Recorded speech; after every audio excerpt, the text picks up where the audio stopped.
When my cousin Daniel sent me that video, my whole world shifted. I was sitting in my apartment, unwinding after a long day, when the message popped up. "You need to see this, Mia." Curious, I clicked play. The shaky footage showed my parents and my younger sister Nicole gathered around our old dining table in Houston. Sunlight streamed through the windows, making the whole scene look warm and familiar except for the words coming out of their mouths. "Mia only helps because she owes us," my mother scoffed. "After everything we've done for her, the least she can do is pay the mortgage." Nicole smirked. "Yeah, and she acts like she's doing us some huge favor. Like, seriously, it's not even her money. She has that stupid company covering it." The worst part? My dad just nodded, silent but complicit. The same man who had once helped me with my homework and encouraged my dreams now sat there as they all tore me apart. The video ended. My fingers hovered over my phone as a mix of emotions churned inside me. Hurt, betrayal, disbelief, but most of all, a cold, calculating clarity. For the past 4 years, I had been making substantial payments on their mortgage through my company, Horizon Ventures. They thought they were making payments to a bank, never bothering to check the fine print. Every month, they sent a small amount, and I covered the rest over $250,000 to date. And here they were, complaining about my minimal help. Daniel's next message came in immediately. They'd been talking like this for months. I couldn't stay quiet anymore. I leaned back in my chair, staring at the spreadsheets on my laptop. The numbers didn't lie. My parents, my own sister, had taken my support for granted. I should have been furious, but instead, my hands were steady as I pulled up the mortgage agreement. And then I smiled, because my financial advisor, Erica, had once suggested something just in case. A clause in the agreement that gave me an option to take full ownership of the house if they ever missed a payment. At the time, it had seemed unnecessary, but now it was a lifeline.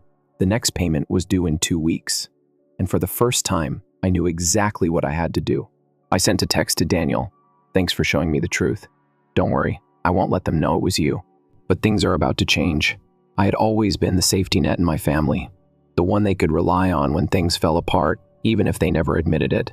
4 years ago, when the market crashed and they were on the verge of losing their home, I stepped in. I was 26, already successful in my career as a financial analyst. The irony? They never respected my career. "You should be working with your father," my mom had said repeatedly. Finance is no career for a woman. Nicole was their golden child, the one with real business sense. Yet she had driven my father's company into debt within 2 years of taking over.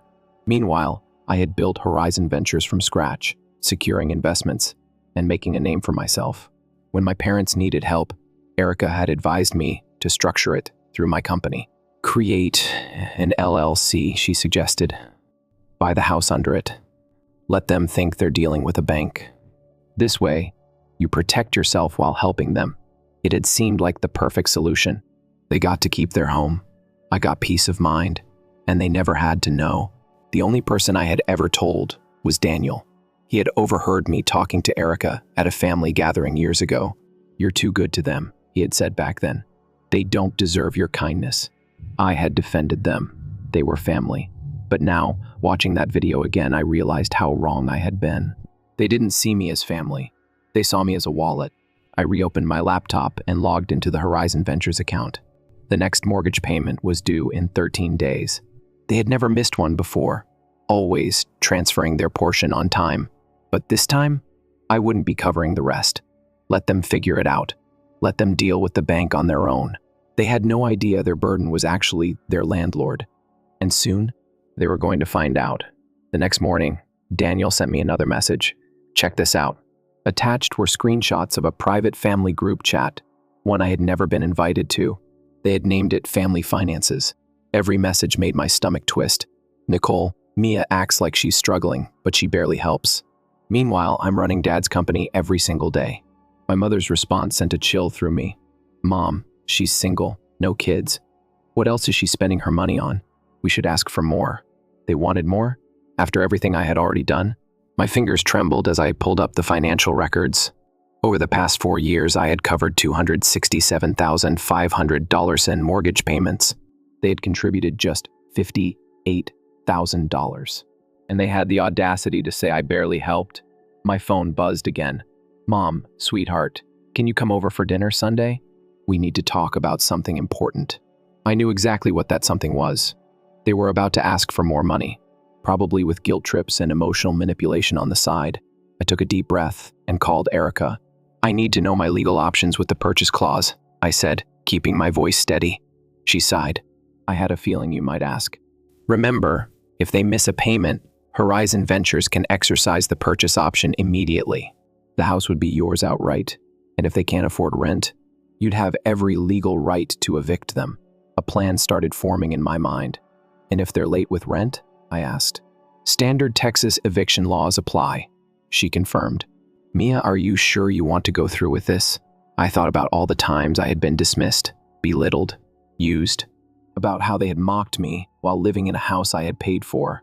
Yes, I said firmly, but I won't say anything yet. Let them think everything is normal. I texted my mom back. Of course, looking forward to it. The heart emoji felt like a joke, but I sent it anyway. They had taught me well. Sometimes, the best revenge requires patience. Sunday dinner at my parents' house was always a performance. I arrived at exactly 6 p.m., the Houston sky painted in hues of orange and deep purple. Their house, my house, technically stood just as it had for the last 20 years. From the outside, nothing had changed, but I knew better now. The smell of my mom's signature roast filled the air. A calculated move. She always used food to soften me up. Mia, sweetheart. My mom's voice rang out as she pulled me into a tight hug, the scent of expensive perfume clinging to her clothes. Her bracelet glinted in the dim light new, obviously. Nicole was already at the table, phone in hand, scrolling through something like she had better places to be. My dad sat at his usual spot, reading glasses perched on his nose as he skimmed over a stack of papers. Bank statements. I almost laughed. They were preparing their pitch. I took my seat across from Nicole, offering a small, polite smile. Let them believe I was still the same naive daughter who never questioned their intentions. Dinner started with small talk. Work, the weather, something about an old neighbor getting divorced. I played along, nodding and laughing in the right places. Then, the real reason I was here. My mom set her fork down and reached for my hand across the table, her expression soft, motherly, practiced. Mia, honey, you know how much your father and I have sacrificed for this family, right? I swallowed a bite of roast, feigning thoughtfulness. Of course, she sighed dramatically. The truth is, things have been difficult.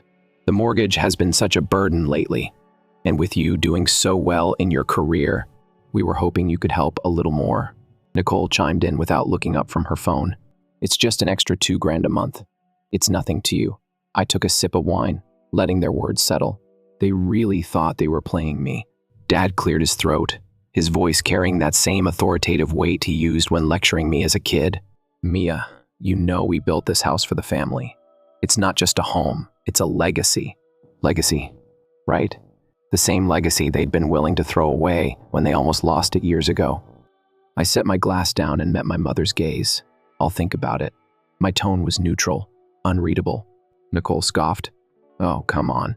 We all know you're doing fine. Unlike some of us who are actually working hard to keep this family afloat. I almost choked on my wine.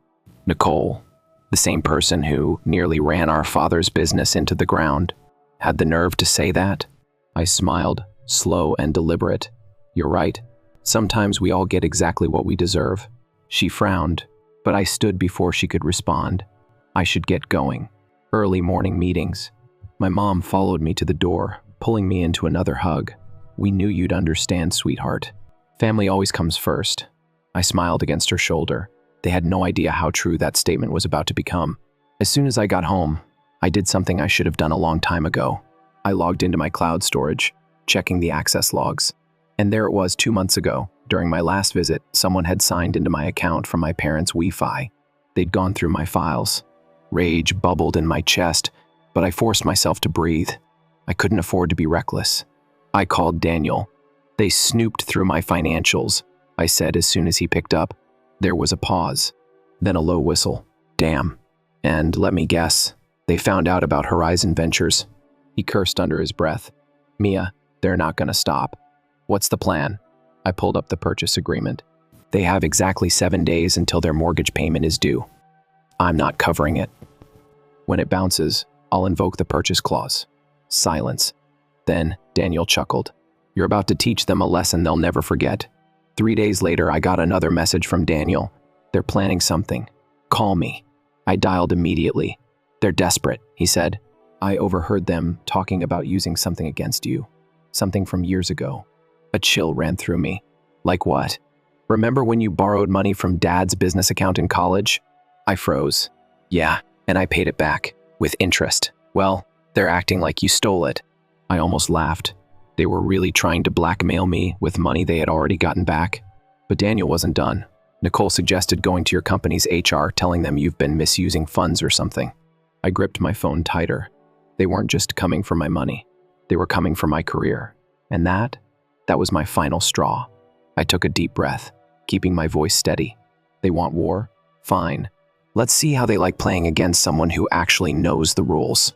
2 days before the mortgage was due, my mom called again. Mia, we really need to finalize things about the house. I leaned back in my chair, staring at the calendar. 2 days left. Don't worry, Mom, I said, voice light, almost cheerful. Everything will be clear very soon. That night, I got an email from their bank. Payment declined. Insufficient funds. They were already overdrawn.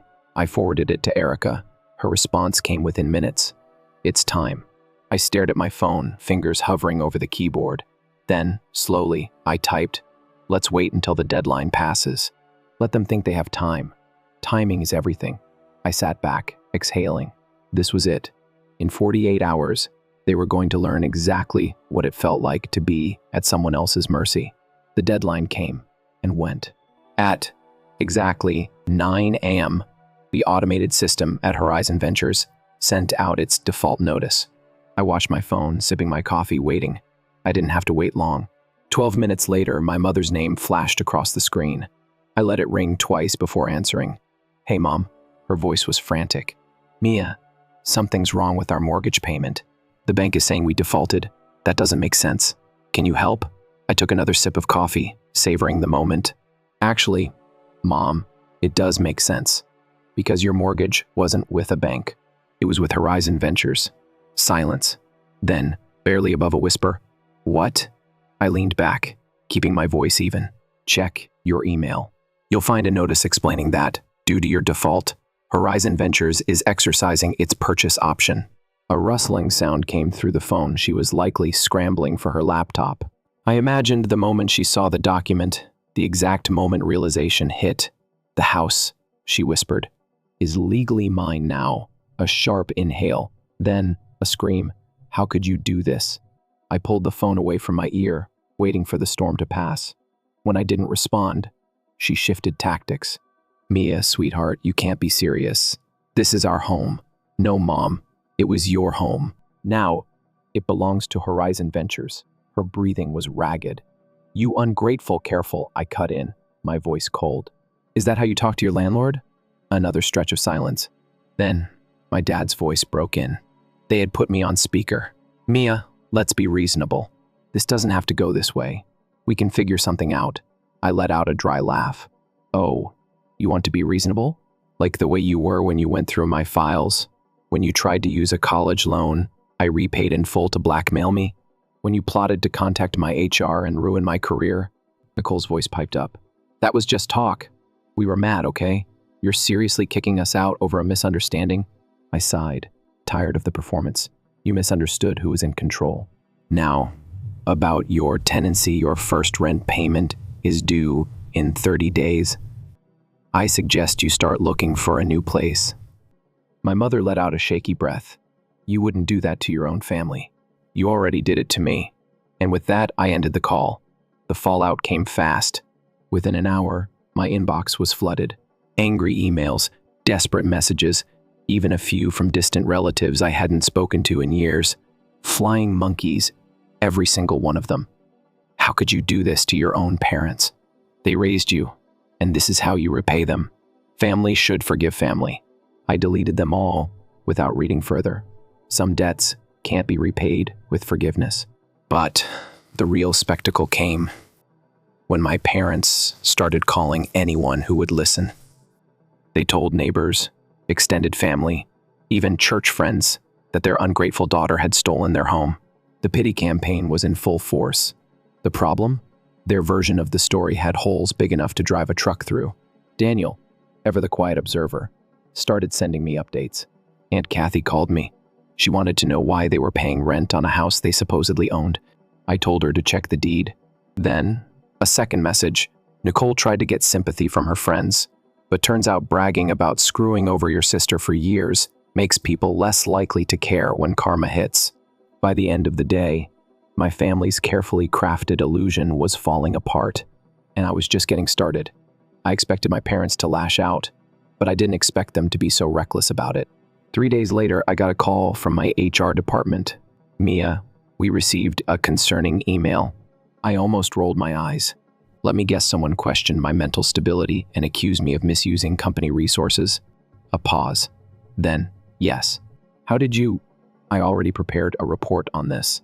I forwarded everything, screenshots of my parents' messages, their attempt to dig through my financials, even a recording Daniel had taken of them plotting. HR's response was immediate. We'll be flagging this as harassment. Let us know if you'd like legal support. I smiled. They tried to ruin me, and instead, they just left a paper trail of their own destruction. The real bombshell, though? Daniel's last update. Dad's real estate board got wind of what he did. He's under investigation for unethical financial practices. In other words, my father's own career was now on the chopping block. They played dirty. I played smart. 1 month later, my parents were officially tenants in my house. They tried to fight it. They tried legal loopholes. They even attempted to rally sympathy from local organizations. Nothing worked. Because the truth was simple. They signed the agreement. They defaulted. The house was legally mine. By the second month, they missed their rent payment, and I had no intention of covering them this time. When the eviction notice arrived, they finally realized they had lost. My mother left a tearful voicemail. How could you do this to us? We're your family. I didn't respond. A week later, they moved out. Nicole followed soon after, forced to downsize to a small apartment across town. And just like that, the chapter closed.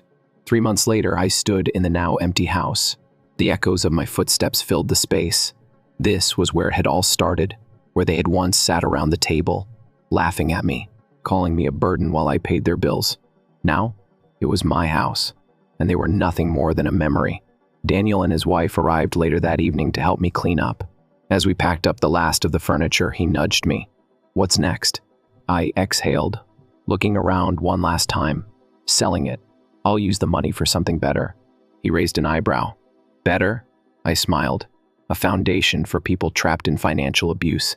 People like me. That night, as I locked the door for the final time, I felt something I hadn't in years. Peace. My phone buzzed. A text from my financial advisor, Erica. Their lawyer finally signed the last papers. It's really over. I stared at the message for a moment, then looked up at the sky. They taught me that family always comes first. They just never specified which family. So I chose myself. And for the first time in my life, that felt exactly right.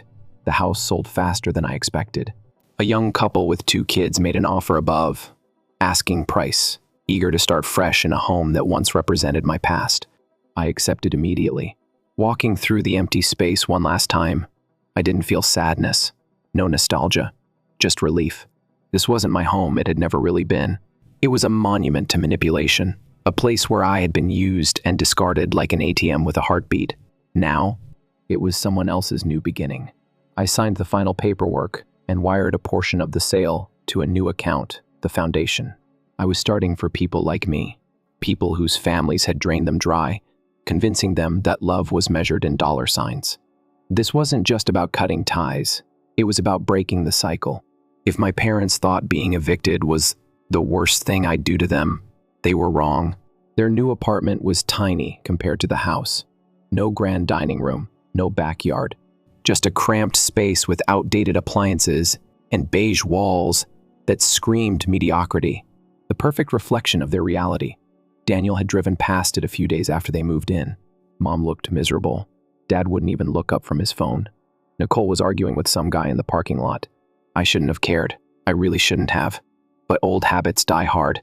So when my mother's number flashed on my screen a week later, I hesitated before answering. Mia. Her voice was tired, strained. We need to talk. I sighed, pinching the bridge of my nose. What now? A pause. Then, we need money for rent. I almost laughed. Almost. Instead, I let the silence stretch, making her uncomfortable. You're joking, right? I finally said. She huffed. Mia, we're your family. We're struggling. Your father's losing his license, and Nicole can't find work. We just need a little help to get back on our feet. My grip tightened on the phone. You mean the same father who tried to ruin my career? The same sister who mocked me while living off my money? The same mother who let it all happen? Don't be cruel, she snapped. We're still your family. I let out a dry laugh. Funny how that only matters when you need something. Her voice softened, trying to pull me back into the role of the obedient daughter. Mia, sweetheart, we raised you. We gave you everything. You gave me nothing but guilt.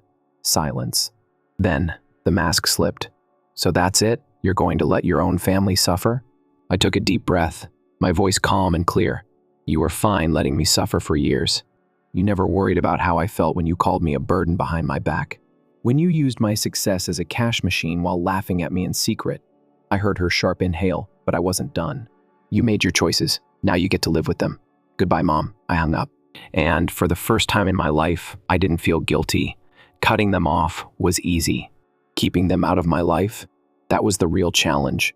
They tried everything. Guilt trips, fake apologies, dramatic voicemails about how much they missed me. Nicole even sent a half-hearted text. I know we had our differences, but we're still sisters.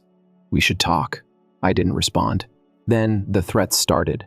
First, it was small veiled comments about making my life difficult. Then, a not-so-subtle email from my father. If you refuse to help, don't be surprised if people start questioning your business dealings. I smirked. Really? That's the best they had left? I forwarded it straight to my lawyer. His response was immediate. We'll file a cease and desist. If they escalate, we take legal action.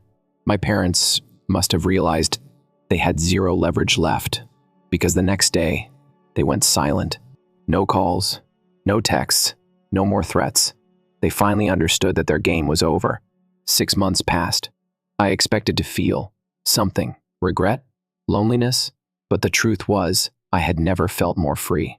I had spent so long carrying their weight, trapped in a cycle of obligation disguised as love. But once I let them go, I finally had space to breathe. Daniel and I stayed close. He and his wife became the family I chose. One evening, we sat on my apartment balcony, sipping wine as the city lights flickered below. You ever think they'll try again? He asked. I exhaled. Probably. But I don't care anymore. He raised a brow. Not even a little? I smirked. Nope. Because for the first time, I owed them nothing. And that was the greatest freedom of all. 6 months of silence. It felt strange, almost too quiet. I had spent so many years tangled in their web, suffocating under their constant demands, their guilt trips, their passive-aggressive jabs. Cutting them off was supposed to bring me peace, and in many ways, it did. But old wounds don't heal overnight. Even without their voices in my ear, the echoes remained. Mia, we raised you. You wouldn't abandon your own blood. Family should always come first. Some nights, I still heard my mother's voice in my head, laced with manufactured concern. Other nights, I replayed every moment I had spent trying to earn their approval, every sacrifice I had made to prove my worth. I knew better now. I knew love wasn't measured in dollar signs. I knew respect wasn't something that should be begged for. And I knew that family isn't defined by blood, it's defined by choice. But knowledge doesn't erase scars. And healing takes time. I was at my office when Daniel called. They're back, he said. I leaned back in my chair, exhaling. What did they do now? You're not going to believe this, he said, amusement thick in his voice. Nicole's been running her mouth again. Except this time, she picked the wrong person to lie to. I frowned. Explain. She told some mutual friends that you stole the house, that you tricked them into signing papers and forced them out. I laughed, a genuine, full-bodied laugh. Tricked them? I repeated. They signed the contract willingly. They just didn't bother to read it. Oh, I know, Daniel said. But she's desperate. She's trying to rewrite history. It didn't surprise me. Nicole had never been able to accept responsibility for anything. She wasn't about to start now. What's the end game? I asked. Daniel hesitated. I think she's trying to build enough sympathy to get someone else to help them financially. Maybe even guilt you into caving. I rolled my eyes. That ship sailed months ago, but something nagged at me. If she was this desperate, if she was still clinging to the idea that she could manipulate people into taking their side, they weren't done trying. And sure enough, I was right. 2 weeks later, I was making dinner when my phone lit up. An unknown number. I knew who it was before I even answered. I put the call on speaker, leaning against the counter. Hello? A pause. Then, my father's voice. Mia. I tilted my head, stirring the pot of pasta like I wasn't about to hear a pathetic attempt at manipulation. Wow. Didn't think I'd ever hear from you again. He cleared his throat. We need to talk. About what? Another pause. Then, the real reason for the call. We need your help. I smirked. Of course. Nicole had failed to get sympathy elsewhere, so now they were circling back. What kind of help? I asked, playing dumb. We're struggling, he admitted, voice heavy with fake regret. We made mistakes, Mia. We should have treated you better. We see that now. I set my spoon down, staring at the phone. Unbelievable. This wasn't an apology. This wasn't accountability. This was strategy.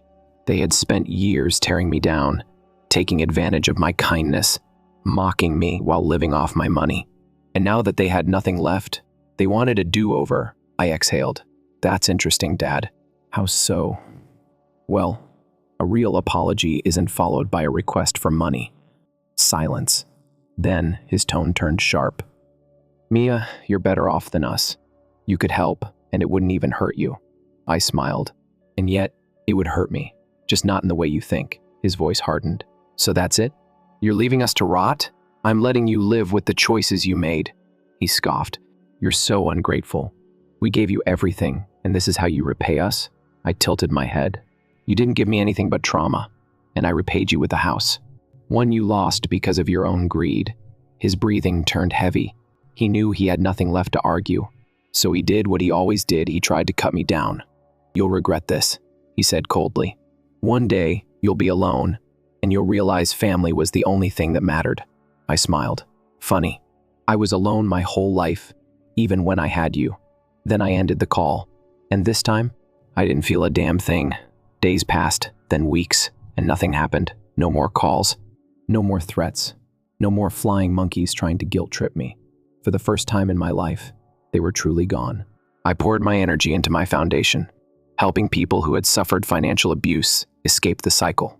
I spent weekends at Daniel's house, playing with his kids, realizing that family isn't about who shares your DNA. It's about who shows up for you. I traveled.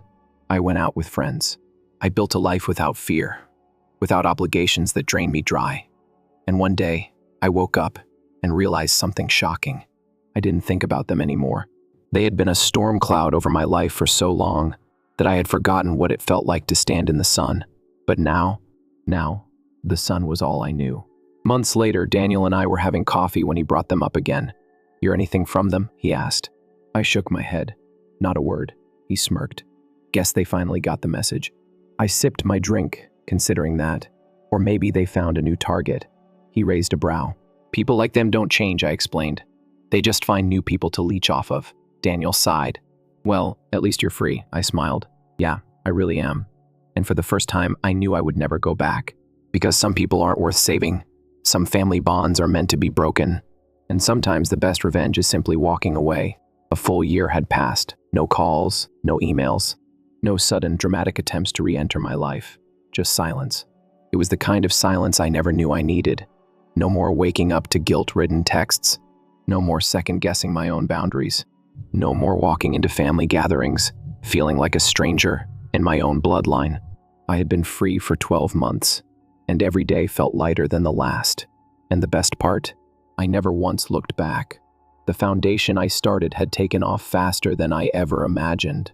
Helping people escape financial abuse, especially when it came from family, became my purpose. The stories I heard, the people I met, all reinforced one brutal truth. I wasn't alone.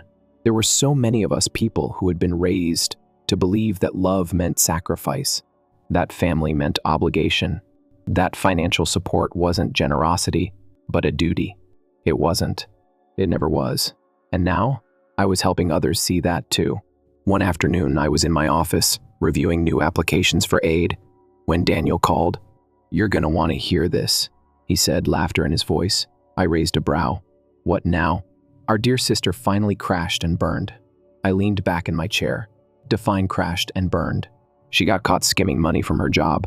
I blinked. "She was stealing?" "Oh yeah." Apparently she got used to living beyond her means and figured no one would notice a few misplaced transactions. I shook my head. Classic Nicole, always looking for the easy way out, always convinced she was smarter than everyone else. "What happened?" I asked. "She got fired.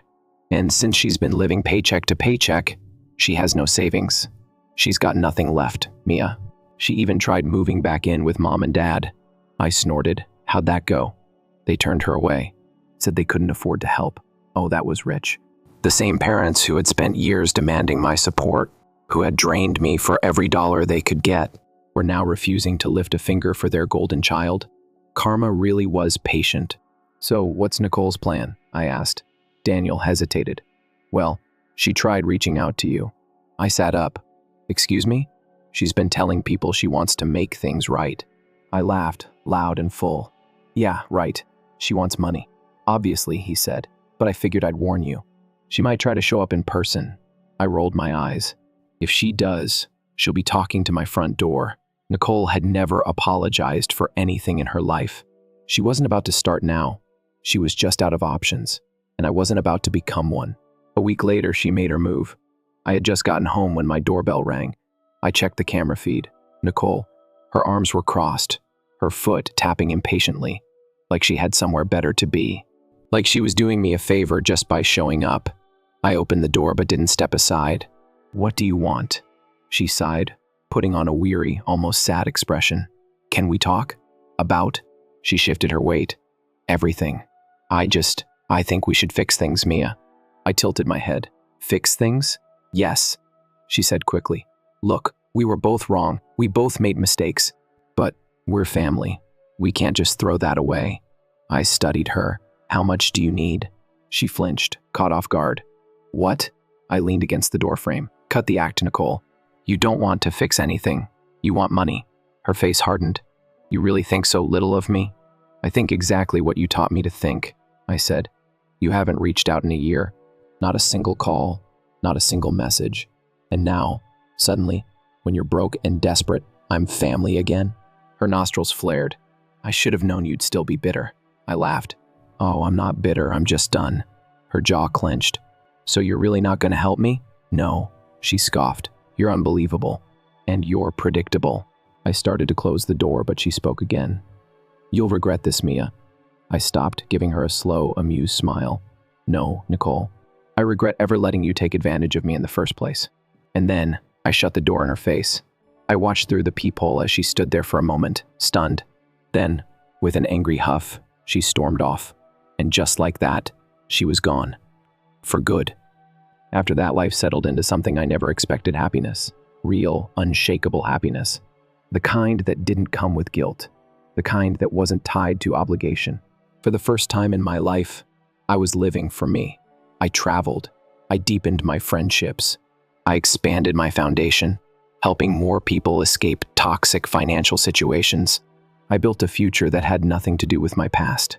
And every morning when I woke up in a home that was truly mine, when I spent my money on things that brought me joy instead of keeping others afloat, I felt it down to my core: freedom. A year and a half after I cut them off, I ran into an old family friend at a charity gala. She hesitated before speaking, like she wasn't sure if she should say it. I saw your parents recently." I sipped my champagne. "Oh?" She nodded. "They don't look so good, Mia. Your mom was talking about how hard things have been, how much they miss you." I tilted my head. "Did she happen to mention why we're not speaking?" The woman shifted uncomfortably. "Not really. Just that. Family should forgive." I smiled, polite but firm. "That's funny. They spent years taking from me, lying to me, mocking me behind my back. And the moment I stood up for myself, suddenly, family should forgive?" The woman didn't know what to say, so I helped her. "Tell me, do they forgive? Do they regret what they did?" She hesitated, then sighed. "No, they just regret the consequences." I nodded. then they can live with them. I finished my drink and excused myself, leaving her standing there, processing the truth. Because that's the thing about people like my parents and Nicole. They don't regret their actions. They regret losing access to you. And once you finally understand that, once you finally accept it, you're free. And I was finally, truly free. Story 2. My new girl and I are moving to Thailand, beginning again. As I sat at my work that Tuesday morning, the words on my husband Derek's Facebook post pierced my eyes. As comments began to pour in, my coffee turned cold next to me. Shocked expressions, queries, and sympathetic replies from our common friends. I wrote a single word in response, my fingers shaking. All right, so I'm Elena Mitchell, a 52-year-old Chicago-based software developer. My spouse chose to use social media to declare the dissolution of our marriage after 23 years of marriage, believing I was too innocent to defend myself. What he didn't know was that I had been watching, waiting, and planning for months. The indicators had started showing last spring. Derek started working late, making mysterious weekend business excursions, and protecting his phone as if it held state secrets. The true warning sign, however, was when he began to inquire about our investment portfolio and retirement funds. As a senior manager at a construction business, Derek had always left the financial planning to me. I started to have concerns about his newfound attention. You're acting suspiciously. My sister Kate told me when I initially revealed my doubts. I knew better than to throw away 23 years of marriage, but Derek refused. The same intuition that helped me successfully troubleshoot intricate computer systems also warned me that my marriage was seriously failing. I began recording every late-night transaction, questionable credit card transaction, and password for our shared accounts. On my work PC, I made a folder called System Backup 2023. If Derek ever saw it, it would be harmless enough. However, it had a thorough log of his increasingly dubious actions. His last act of conceit was the Facebook post. He believed he was making a big exit, but I felt a peculiar feeling of serenity when I looked at his happy profile photo, which I had taken on our anniversary dinner only 6 months prior. He was unaware that I had been meeting with Diana, the top divorce lawyer in Chicago, for the past 3 months. I had previously obtained copies of all our critical documents, recorded his pattern of financial manipulation, and transferred the majority of our shared assets into accounts under my control. Derek used to make fun of me for being a computer geek who had no idea how the real world operated. He thought that without him, I would collapse like some poor damsel in distress. However, I had learned one important thing from my 25 years of coding. The most effective programs account for every potential failure situation, and I had carefully prepared for this one, Lee. Living with Derek had turned into a master lesson in ignoring warning signs. We first connected at Northwestern University when he was doing his business degree and I was earning my master's in computer science. His drive and self-assurance inspired me at the time. Compared to the other males in my program, he seemed unique. He was able to make me laugh and discuss topics other than code. Our marriage was going well in the beginning, or so I believed. Our first house, a lovely Victorian that required renovation but had potential, was purchased in Lincoln Park. Derek moved up the corporate ladder at his construction company, while I accepted a position at a burgeoning digital startup. We discussed starting a family, but for some reason we never tried again after my first pregnancy ended in miscarriage. We put all of our energy into our careers instead. In hindsight, I ought to have observed how Derek's perspective on me changed as my profession flourished. He disregarded it as mere computer play when I was promoted to senior engineer. He began making disparaging remarks about how fortunate I was to be a woman in technology, once my pay surpassed his. However, I continued to justify him, believing that a decent wife would do so. Last March, I had a wake-up call at a dinner party. Someone questioned Derek about the software they were using to manage a new project. His firm had secured, and he was boasting about it. Derek interrupted me before I could respond, stating, "Oh, Elena doesn't understand these things. She just performs simple programming." As our guests shuffled uneasily in their chairs, I felt my cheeks boil. They were aware that I had created comparable systems for big businesses, but Derek found it offensive to admit my knowledge. After everyone had gone that evening, I began to listen more intently. Derek's habit of leaving the room to answer calls caught my attention. How he reset the password on his phone. How he started bringing up Jessica, a new project coordinator, more and more. Then followed the receipts from places I had never heard of, and the weekend conferences he was unable to fully explain. The only person who truly understood what was going on was my sister Kate. One morning over coffee, she insisted that you protect yourself. Derek isn't only cheating, he has a plan. As a banking professional, she's seen far too many women who were left in financial ruin due to unanticipated divorces. Derek believed I was engrossed in my computer games, but I heeded her advice. In reality, I was recording each questionable transaction, inexplicable absence, and passive-aggressive remark. I started sending all significant financial papers to the secret email address I had created. As Kate advised, I began putting money into another account. Retaliation wasn't the point. It was a matter of survival. When I entered our kitchen the day following Derek's Facebook statement, I saw him sipping coffee smugly and watching my face for any indications of a collapse. As if he hadn't just announced our marriage breakdown to the world, he added, "We need to talk. I've previously discussed asset division with a lawyer." My blood boiled at the assurance in his speech, but I maintained a bland look. I recalled Diana's counsel. Let him believe he is in charge. Derek and other men hang themselves with their own conceit. Jessica is the new girl you mentioned, I suppose. I poured myself a cup of coffee and inquired quietly. His eyes became a little wider. I knew her name, which surprised him. The Singapore Development's project coordinator. How did you? He began, then stopped himself. It makes no difference. Elena, I will not be rude about this. The house is yours to keep. All I want is that you move my portion of our investment portfolio and retirement funds. The papers will be sent along by my lawyer. I took a drink of my coffee and nodded. Naturally. When it comes, I'll have my lawyer look it over. His eyes flashed uncertainly, briefly but satisfactorily. Obviously, he hadn't anticipated that I had previously hired legal advice. Your attorney? Trying to get his bearings, he sneered. Elena, please don't make this hard. You're not suited for a courtroom battle, as we both know. I saw his expression change from assurance to bewilderment as he went for his phone, most likely to check his accounts. He tapped rapidly at his screen and murmured, "That's strange. There is a problem with the banking app." After using one app, he tried another. The furrow between his brows became wider. What's happening to my phone? I put my coffee cup down. Perhaps you ought to check your email, the one you use to access all of our bank accounts. I watched as he opened his phone's email app.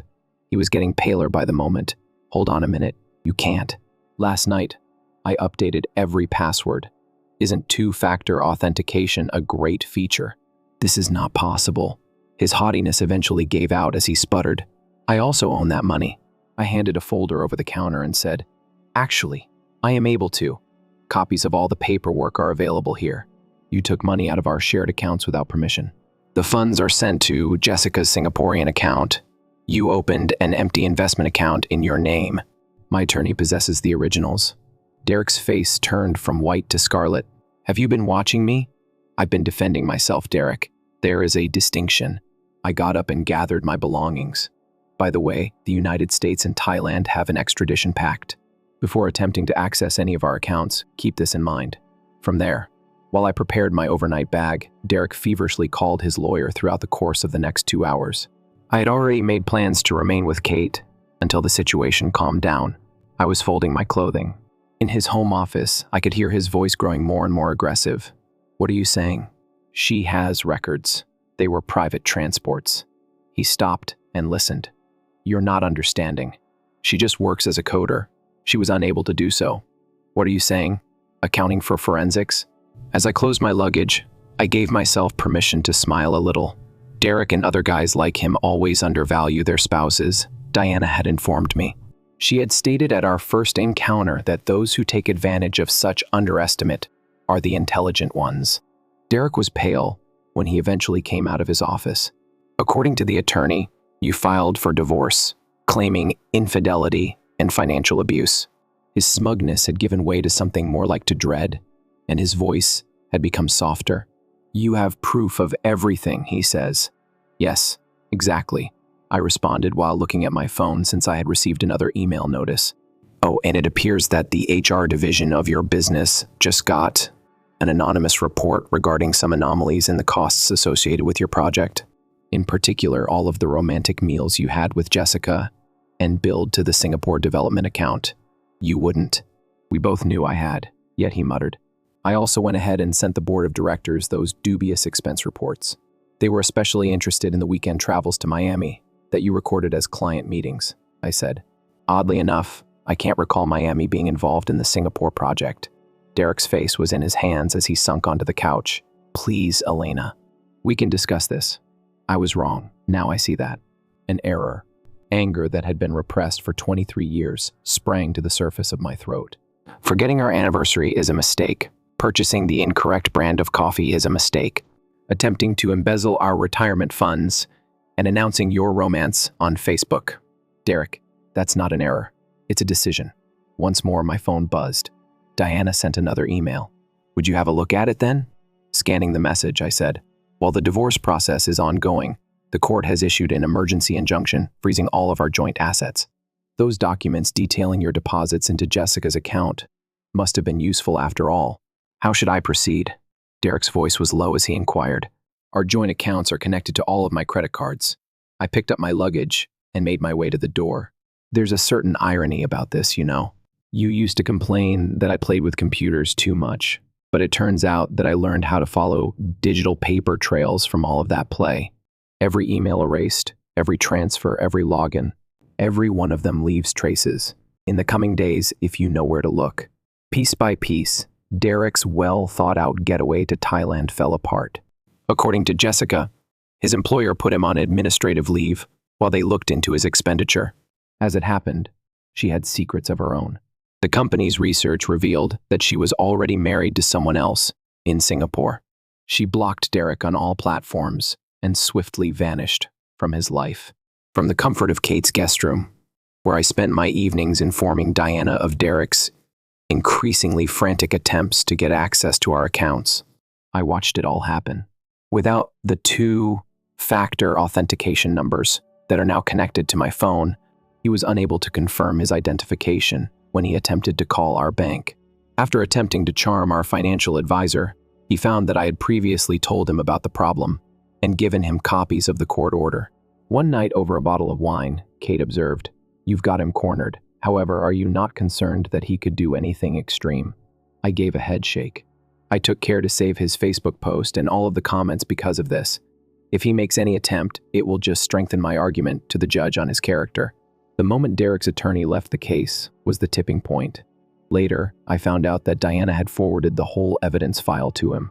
Every questionable transaction and every improper expenditure report had been collected by me. I was able to get all of the messages that Derek and Jessica exchanged from our shared cloud storage. Derek began phoning me, alternating between pleading and threatening. In one voicemail, he said, "You've ruined my life. Please, with the next baby, I'll make you regret this.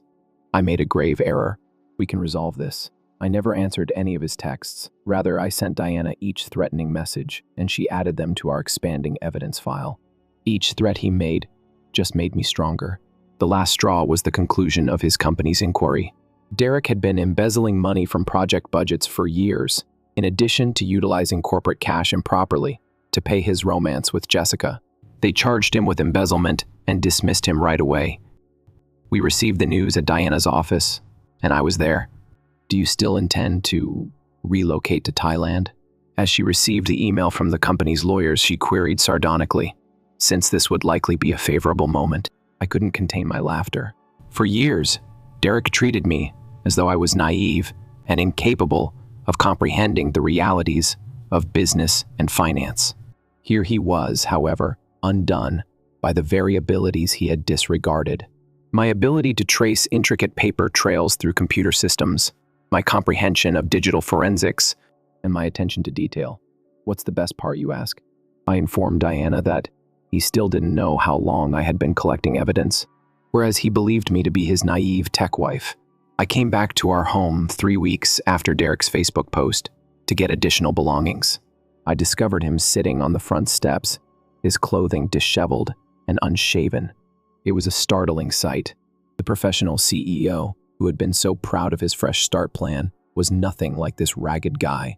He yelled, "Elena," as I passed him to open the door. "Could we just chat, please? Everything is gone from me. My future, my career, and my reputation. And who is to blame for that? When I finally turned to look at him, I inquired, "Derek, you didn't simply attempt to get away from me.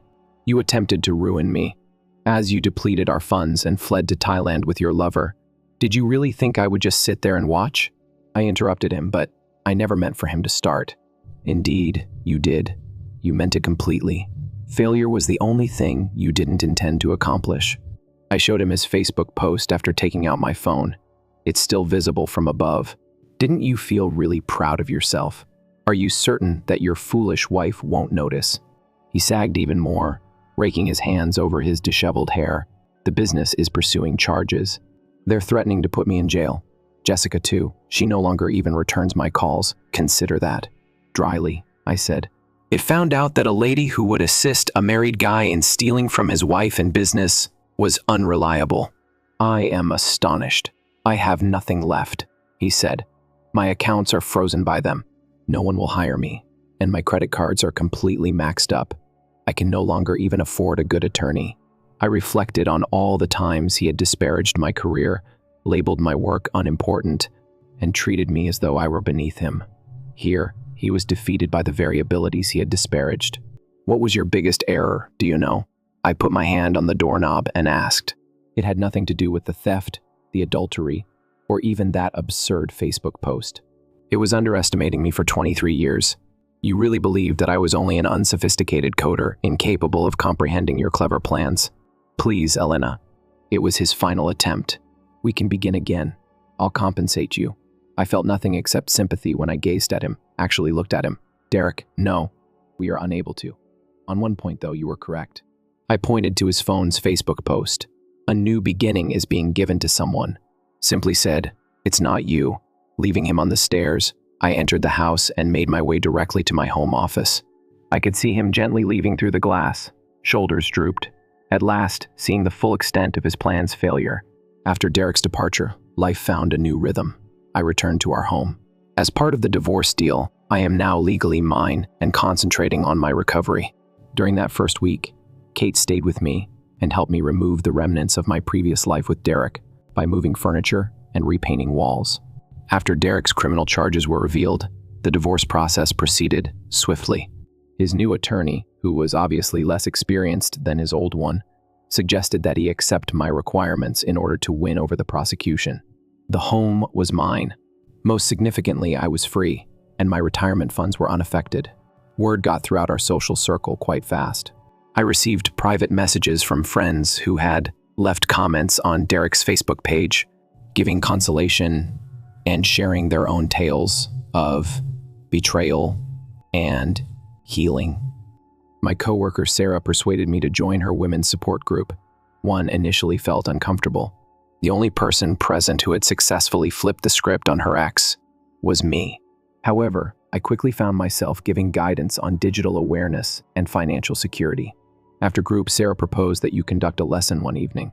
There are a lot of ladies who are unaware of how to safeguard their finances.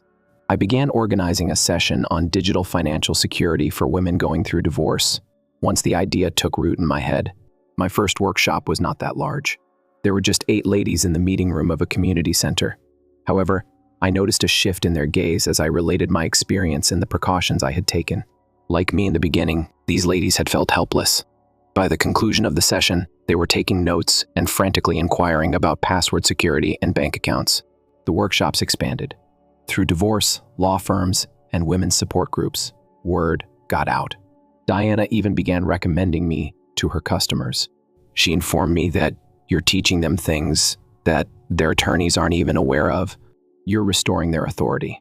According to rumors, Derek accepted a plea bargain on the embezzlement accusations.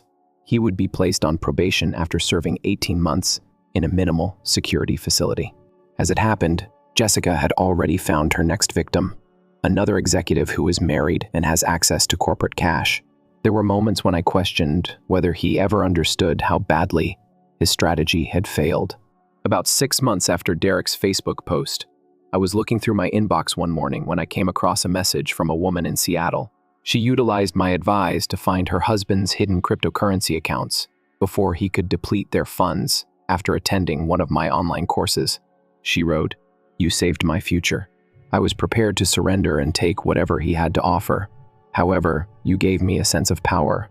Tears filled my eyes as I sat there reading her words repeatedly. For years, Derek disregarded my abilities and treated me as though I were inferior to him. They had brought me to the point where I could assist other women in defending themselves.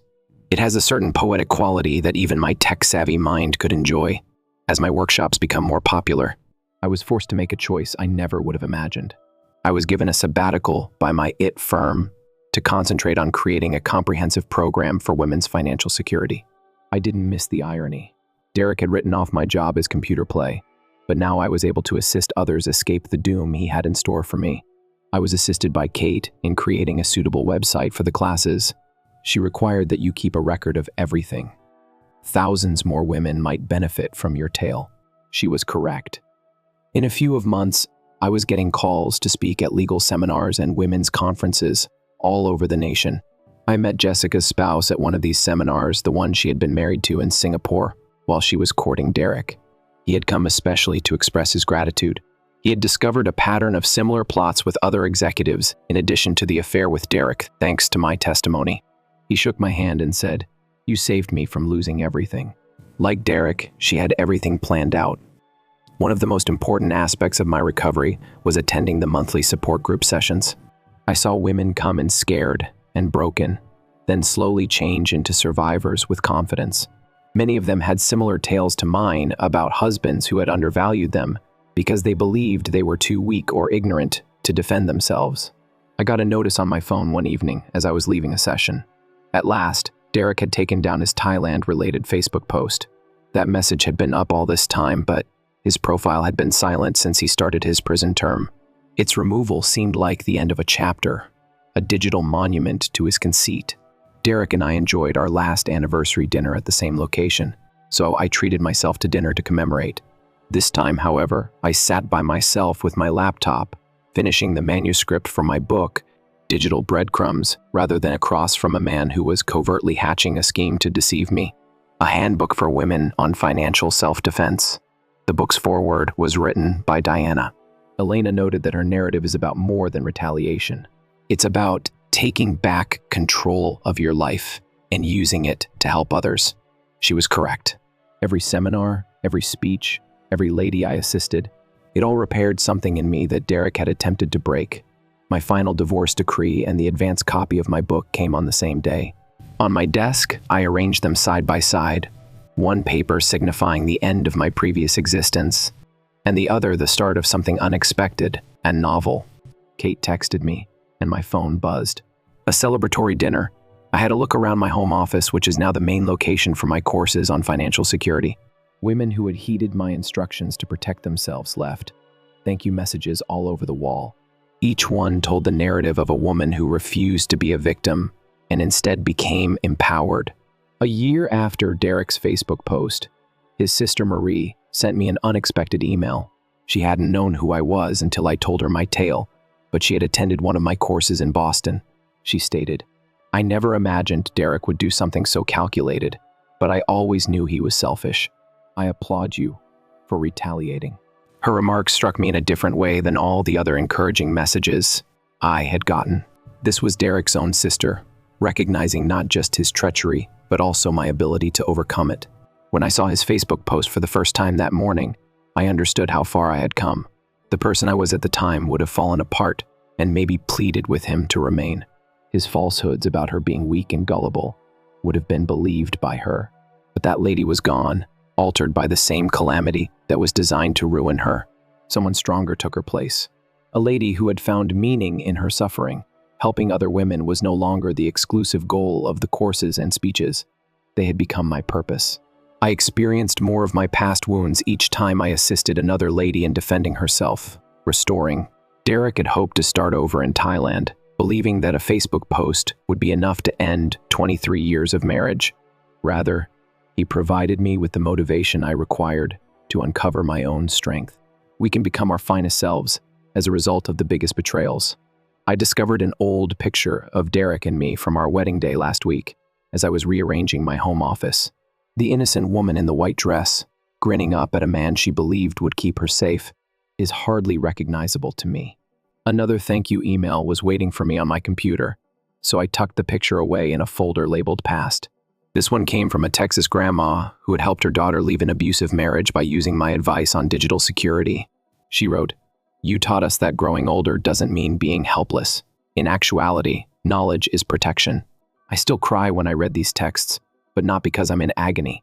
They serve as a reminder that our greatest goals can occasionally emerge from our darkest hours. With that Facebook post, Derek was essentially writing the beginning of my tale, even though he believed he was writing its conclusion. Diana tells me that my new book is already creating attention in the legal community, and it will be released next month. I have a full schedule of speaking engagements until the end of the year, where I instruct women on how to be safe in a world that is becoming more and more digital. The very abilities Derek disparaged have turned into my legacy and my strength. I sometimes question whether Derek ever considers how disastrously his idea went wrong. Most of the time, though, I'm too busy living my new life to think about the old. Someone did, after all, receive a new beginning. He simply wasn't there. Story 3. We're claiming our just portion of your father's estate. Leave the home. My stepmother. Diane's voice, brimming with resentment, cracked across the telephone. Despite my racing heart, I spoke steadily. Speak with my attorney. After responding, I hung up the phone. I'm Sophie Palmer, a 34-year-old Chicago-based financial consultant.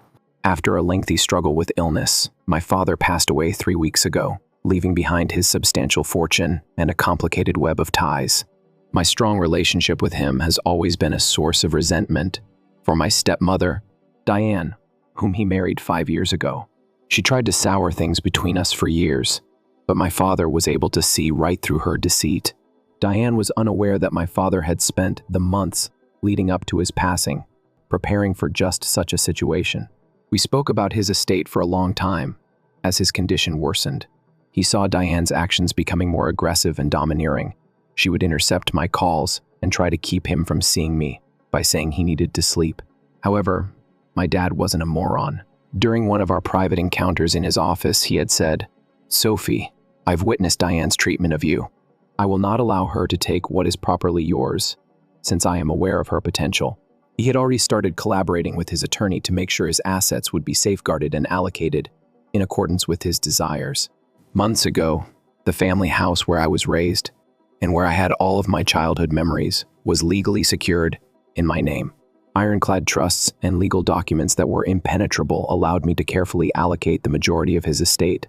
Ever the painstaking planner, my father had even filmed testimonies to support his choices, assuming Diane would attempt to challenge the will. Diane's premature triumph call made me grin as I sat in my apartment staring at the phone. She was unaware of how disastrously her attempt to intimidate me out of my fortune was going to turn out. Early in the morning, she would receive a call from my father's attorney with some extremely unpleasant news. Letting someone fail because of their own actions is sometimes the finest kind of retaliation. I opened my laptop to look over the estate paperwork and poured myself a glass of wine. Again, it would be, to put it mildly, an intriguing few days. Growing up, I saw my father start his real estate company from the ground up. For many years, it was just the two of us. When my mother died of breast cancer when I was 12, we forged a unique connection. He imparted to me all of his knowledge of money and business, which ultimately influenced my choice of profession. He never neglected to assist me with my schoolwork or missed any of my school functions. Even though he had a hectic schedule, I am who I am now because of those years. When Diane came into our life, everything was different. She met my father while working as a receptionist at one of his buildings, and they were married 6 months later. At the time, I was 29 and leading a life of my own, but I was aware of how rapidly she attempted to assume command. Initially, it was subtly implied that my father was too exhausted to attend our monthly meals, or that he was too busy to answer my phone. But as time went on, her actual nature became apparent. My father was 15 years older than Diane, and she had extravagant spending habits. She removed any signs of my mother's influence by redecorating the entire house. She claimed she wanted to seem like his wife in order to persuade my father to purchase her pricey automobiles and trendy clothing. I became increasingly alarmed as she cut him off from his former acquaintances and business partners, constantly criticizing anybody who disagreed with her. About 2 years ago, as his health started to deteriorate, My father began to see through her charade. He told me that he had seen her looking through his financial records late at night and that she was asking odd questions concerning his company assets and will. He began taking safeguards at that point. I felt lonely, so I married her. During one of his chemotherapy rounds, he told me, "But Sophie, I won't allow my error cause you any harm. My daughter is you, my heritage. I developed everything with you in mind." We spent his last months organizing his affairs and ensuring that everything was compliant with the law. Knowing that Diane would try to portray me as a manipulative daughter who was taking advantage of a sick guy, he even made movies to justify his choices. Even at the end, my father was always 3 steps ahead. His confidence in me and his will to keep me safe from Diane's avarice just made me more determined to respect his requests and stick to my principles. That night, as I rummaged through old family pictures in my apartment, I realized the real struggle was just getting started. However, I was prepared. Richard, my father's lifelong friend and lawyer, and I met at his office the morning following Diane's threatening call. As he reported the most recent events, his expression was solemn yet resolute. "Last night, I received a call from Sophie, Diane's attorney. They want to challenge the will." Richard shuffled through a pile of documents and said that your father wasn't of sound mind when he made the adjustments. They are unaware, however, that we have all of it captured on tape. In order to prove his mental clarity and to give a clear explanation of his reasoning, my father had insisted on recording every meeting in which he discussed his estate plans. His cognitive condition throughout these judgments had already been documented by his physicians. He seemed to have a perfect idea of what Diane would attempt. "They're calling for an urgent hearing," Richard added. "Diane claims that in order to maintain the residence, she requires instant access to the accounts. She is unaware that all of the bills and utilities have already been moved into your name." The thought of Diane's treatment of my father in his last months filled me with rage, limiting his guests, observing his phone conversations, hovering constantly when I went there. However, my father had outwitted her, and it was now time to see the results of his preparation. "What time is the hearing?" Knowing that this would be the pivotal moment tomorrow morning, I asked. "They're aiming for speed, which will be advantageous to us. They haven't had time to make up any proof. We also have all of this documented." Richard grinned a little. "Sophie, your father was a genius. He understood precisely what he was doing. I had trouble sleeping that night. My thoughts kept returning to my father's final days and Diane's attempts to dominate every part of his life. On the grounds that he needed rest, she had even tried to keep me from seeing him in the hospital. She had no idea that he and I had already started everything in those priceless last seconds. He gave me a birthday card, which I took out. Go over his message one more. "Sophie, sometimes letting someone stumble over their own greed is the finest kind of retaliation." Diane would find out exactly what that meant tomorrow. I was both depressed and determined as I got the paperwork ready for the hearing. The inheritance was no longer the only issue. It was about defying the lady who had attempted to separate us and respecting my father's last desires. There was a tense mood at the courthouse on the morning of the hearing. With a self-assured grin and an elegant black dress, Diane sat across the aisle with her lawyer. In an apparent attempt to portray herself as the bereaved widow surrounded by devoted relatives, she had even invited her older children. I saw how they looked at me and muttered, obviously anticipating a simple win. As we waited for the judge, Richard said, "Don't let them rattle you. Everything is in its proper place. Let the evidence do the talking." It was just what we had anticipated when Diane's attorney made their case. He portrayed Diane as the loving wife who had sacrificed everything to care for my father, and me as a cunning daughter who had used a dying man. He even had the gall to imply that my father's sickness and medication had weakened his mental condition. "Your Honor," he said brashly, "in order to preserve their shared lifestyle and save the family home they created together, Mrs. Palmer only wants what her husband would have wanted for her." The term "combined" made my blood boil.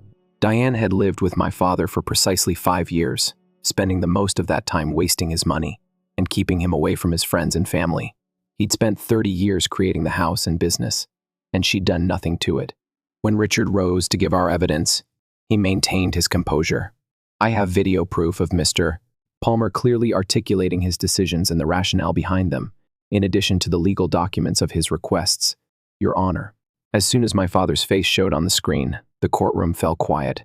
His eyes were sharp and focused as he spoke, despite the fact that he appeared exhausted from his sickness. I'm altering my will to be physically and mentally well. The legitimate successor to my estate is my daughter Sophie. Diane, my present wife, has received sufficient support under her prenuptial agreement. However, she will not inherit my family house or company. These were my daughters. Diane's face was getting whiter by the minute, and I saw her sneer waver. As additional evidence came forth, her lawyer shuffled uneasily in his chair. The precise paper trail my father had established, the recorded discussions, the medical assessments. The judge sat forward and attentively read the documents. Diane's case was especially harmed by the medical records, attesting to my father's mental soundness. Then the most damning proof arrived.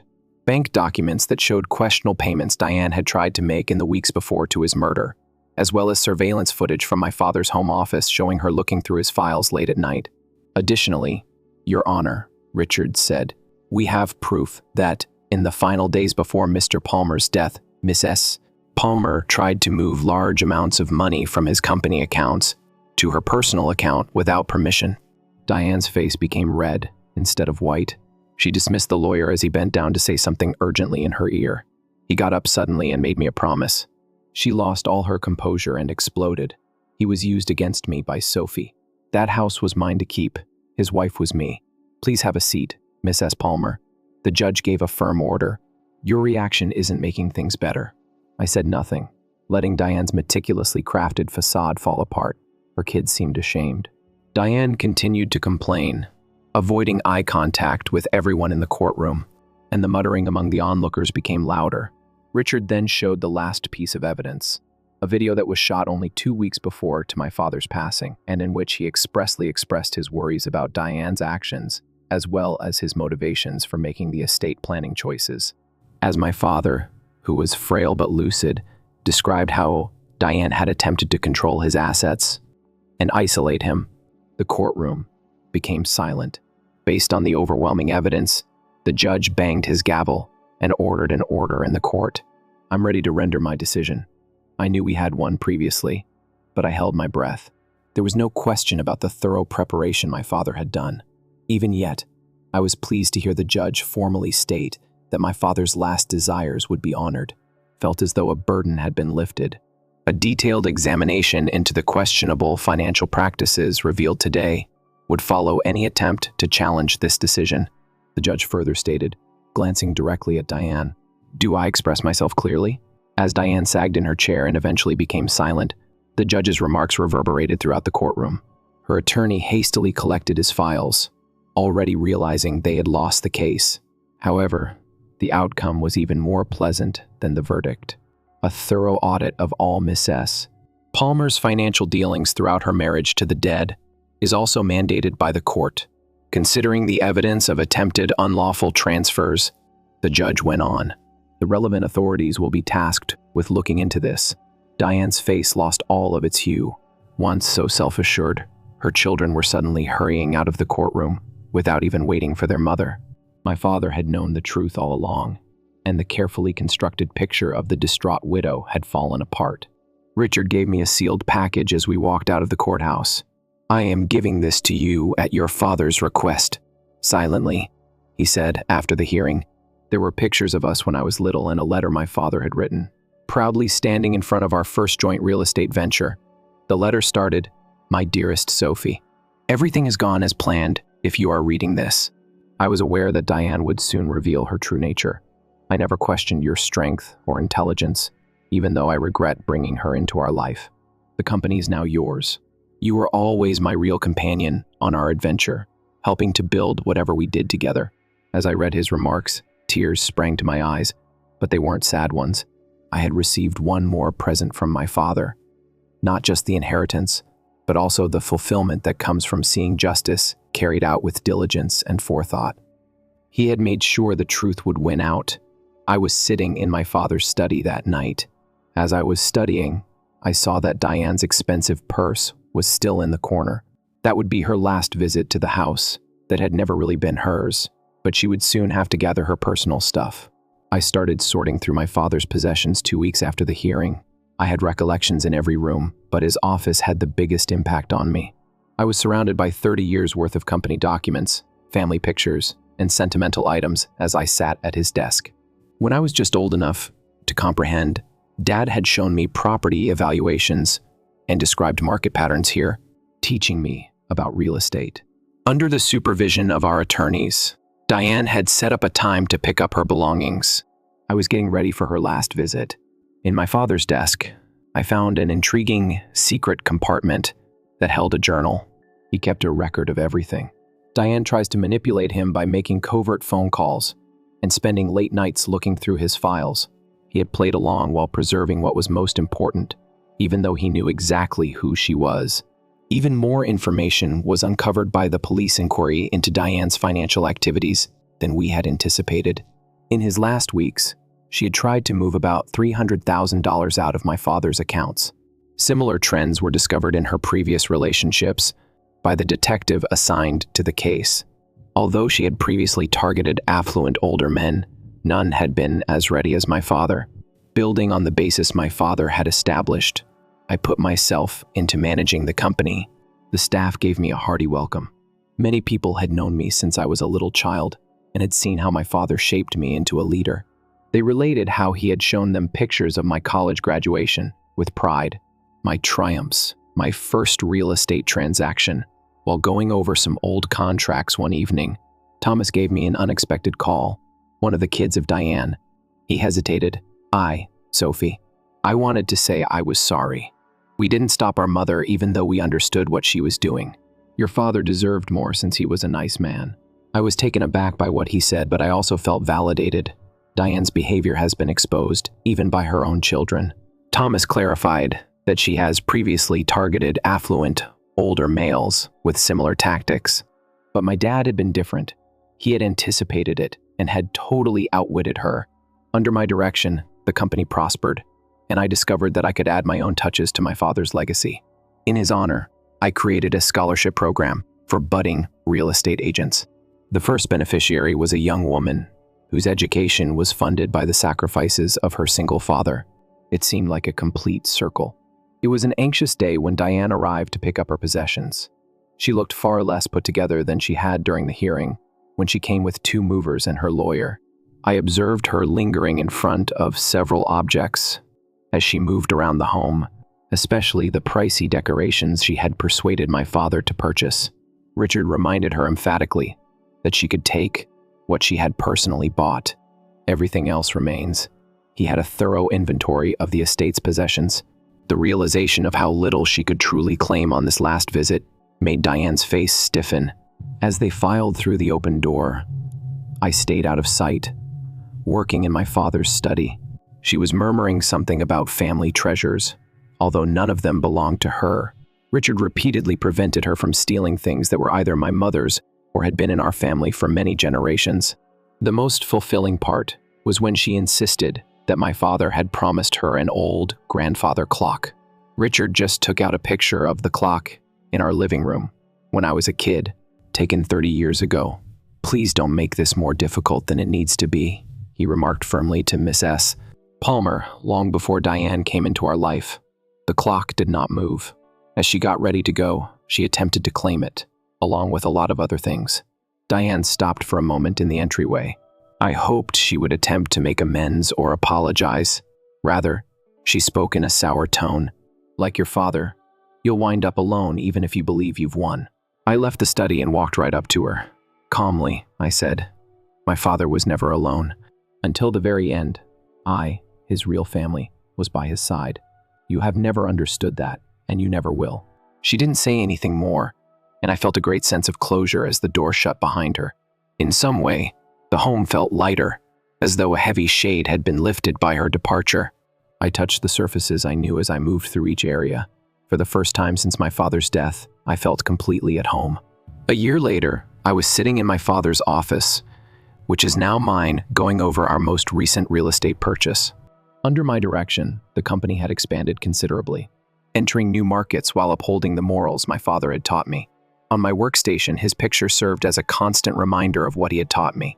After the conclusion of the inquiry into Diane's financial actions, It was discovered that she had a history of deception dating back years before she even met my father. When she tried to steal from his accounts in his last days, she was subject to legal repercussions. She had moved to another state when I last heard from her. Her meticulously constructed portrayal of the distraught widow was utterly destroyed. Once more, the house felt like home. While upgrading other parts to match my personal taste, I had kept the features that brought back family memories. The grandfather clock was still ticking away in the entryway, and my mother's paintings were hanging in the living room once more. Its bells have a comforting familiarity. Above all, I had preserved what my father had created and expanded upon it, honoring his legacy the way he would have desired.